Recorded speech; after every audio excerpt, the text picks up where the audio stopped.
Welcome back to Final Film Studios. In today's video, we will be recapping the pilot episode of the TV show, Sex and the City. This series opens with a voiceover from Carrie Bradshaw, telling the tale of a beautiful blonde journalist named Elizabeth, who meets an investment banker named Tim. For 2 weeks, the pair dated and had lots of fantastic sex, until one day, he took her to look at a townhouse that was for sale and popped the question. But soon after that, Tim became distant and no longer returned her phone calls. In the next scene, Elizabeth is moaning about him to Carrie, who is smoking a cigarette and tries to look empathetic.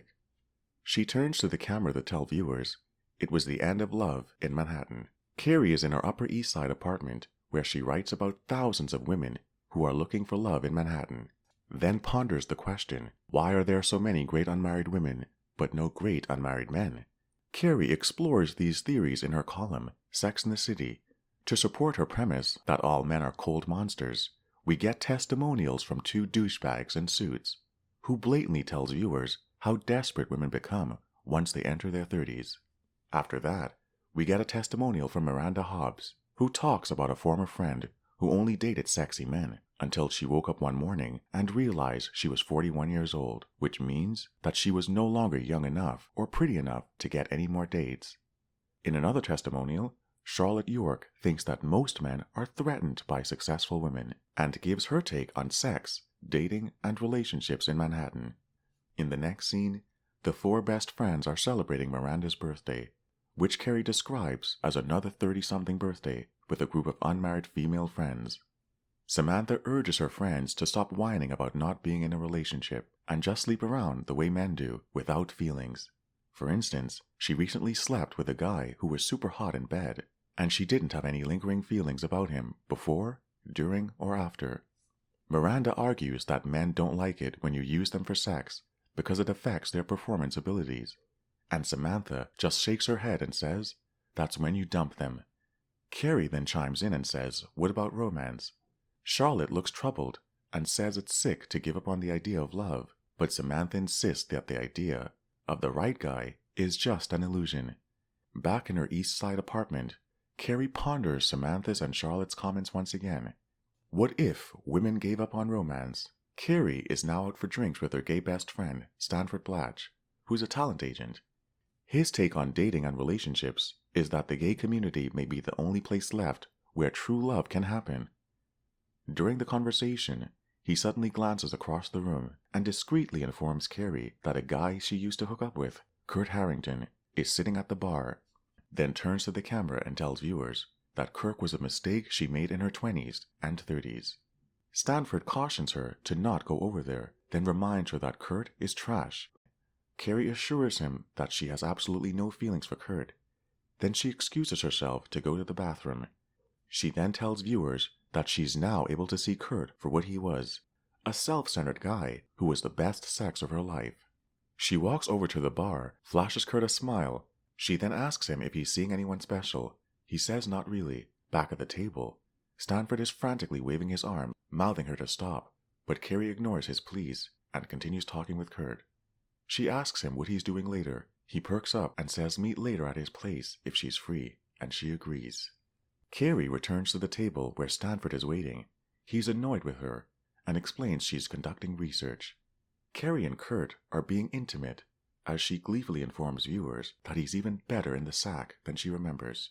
But this time, she will have the upper hand. But she checks her watch and says, "I'm sorry, I have to go back to work." As she strolls through the busy Manhattan streets, she's proud of herself and admits she feels alive and powerful.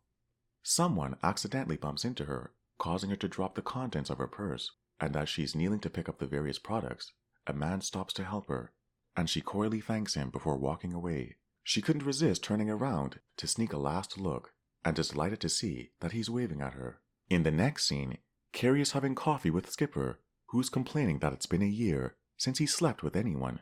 He thinks maybe he's too nice and too much of a romantic. He asks Carrie if she has any friends she could set him up with, and for some reason, Miranda comes to mind, even though she strongly suspects that Miranda will hate Skipper on sight. Charlotte calls Carrie and says she can't go out with them the following night because she has a date with Capote Duncan, one of Manhattan's most eligible bachelors. Charlotte makes it clear that she has no interest in having sex like a man challenge. It's Friday night and the three friends, minus Charlotte, are at a bar named Chaos. Miranda is sitting at a table with Skipper, complaining that every woman in the bar looks like a model. He mumbles something, and she stares at him, stone-faced, and replies, "That's funny, Skippy." He reminds her his name is Skipper. Skipper points out that non-models can still be interesting, but Miranda glares at him and snaps, asking him if he thinks she's not pretty.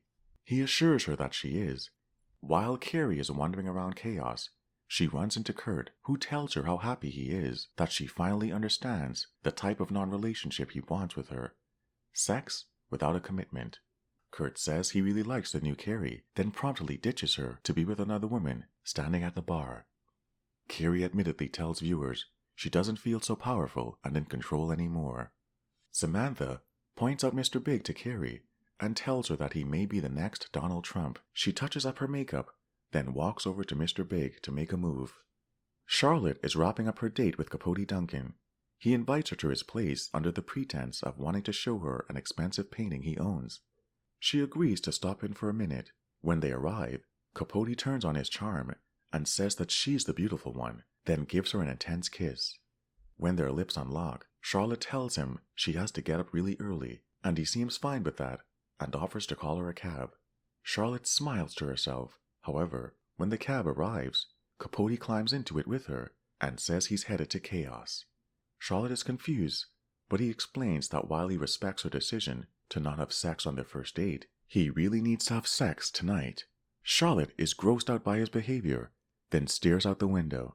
Back at Chaos, Samantha is not so subtly putting the moves on Mr. Big, but he's not into it. He rebuffs all of her advances. She tells him that she has the key to the private room upstairs, then suggestively asks him if he wants a private tour, but he replies, "No thanks." Samantha is surprised and now feeling rejected. Skipper has become very interested in Miranda, but as Miranda is telling him that even though he's a nice guy, he quickly silences her with a kiss. Capote then finds his fix for the night, none other than Samantha. He takes her back to his place, and the two go at it. Carrie is having trouble hailing a cab to get home, but suddenly a fancy black car pulls up beside her.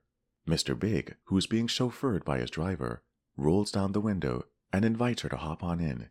She does, then gives the driver her address. He asks her, what does she do for work, and she explains that partying at bars is her life's work, then refers to herself as a sexual anthropologist. He makes a face and asks if she's a hooker, jokingly.